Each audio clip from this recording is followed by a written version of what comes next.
me with that，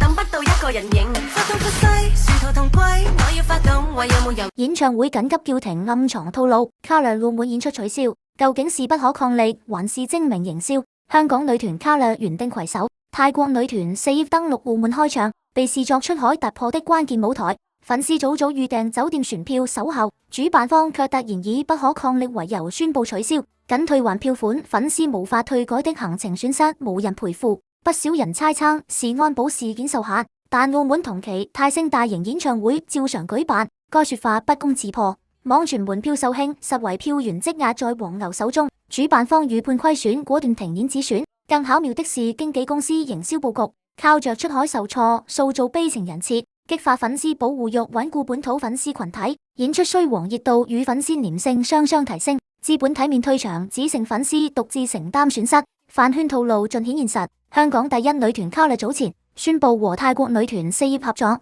將於9月12日在澳門舉行演唱會。不少粉絲將這視為偶像衝出香港的里程碑事件，滿心憧憬的搶票，並訂好港澳船票與酒店，準備見證這場盛大的跨地域同台。然而8月3日的一則聲明將這種憧憬瞬間澆滅。主辦方新濠影匯在聲明中指出，演唱會因不可抗力因素不得不遺憾取消，所有通過官方購票平台購票的觀眾均可獲得原路全額退款，無需繁瑣手續。對於給大家帶來的不便，公司深感抱歉。但對於歌迷早已預訂且無法退改的酒店和船票費用，聲明中卻字句未提。這意味着許多早已做好行程規劃的香港粉絲只能自行承擔交通與住宿的損失。該聲明在香港網絡上引發較大關注，而對於取消原因，當地網友有兩種觀點。第一種認為演唱會的門票早已售罄，不存在門票買不動才取消的可能，所以不可抗力因素應該屬實。實際上和之前曼谷的粉絲保安事件有關，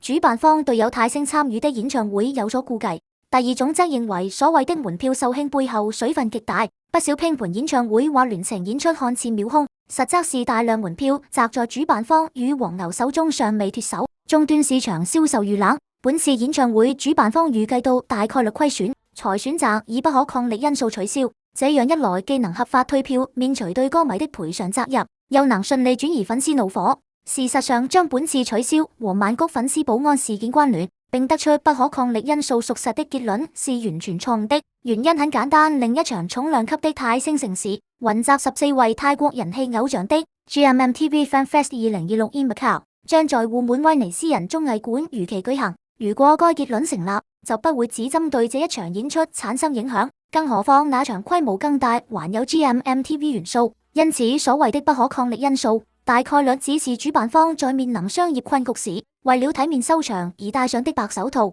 從現有線索來看，第二種說法具備更高的合理性。此外，如果我們把視線從主辦方的賬本上移開，轉向這個香港女團及其背後公司 ViuTV、MakerVille， 就會發現這場取消的跨地域合作，在公關層面其實是一場完美的出口轉內銷操作。這點在 Mirror 的運營上已經體現過很多次了。所謂的衝出香港，核心目的往往並不是為了賺取外地票房，而是為了通過偶像紅到外地的宏大願景，來更好地凝聚、固化在本地市場的粉絲支持度與自豪感。再回看這次澳門演唱會，雖然未能成功舉行，但去外地開唱的聲勢早已在前期成功變現為更高的粉絲忠誠度。後續的取消又硬生生和不相干的外部事件掛鈎，為 Kolor 賦予了一種極其寶貴的悲情敘事價值。從這個角度看，Kolor及其公司不僅不是輸家，還是大贏家。在粉絲經濟的邏輯裏，還有什麼能比哥哥姐姐受了委屈，更能激發群體的保護欲和補償心理呢？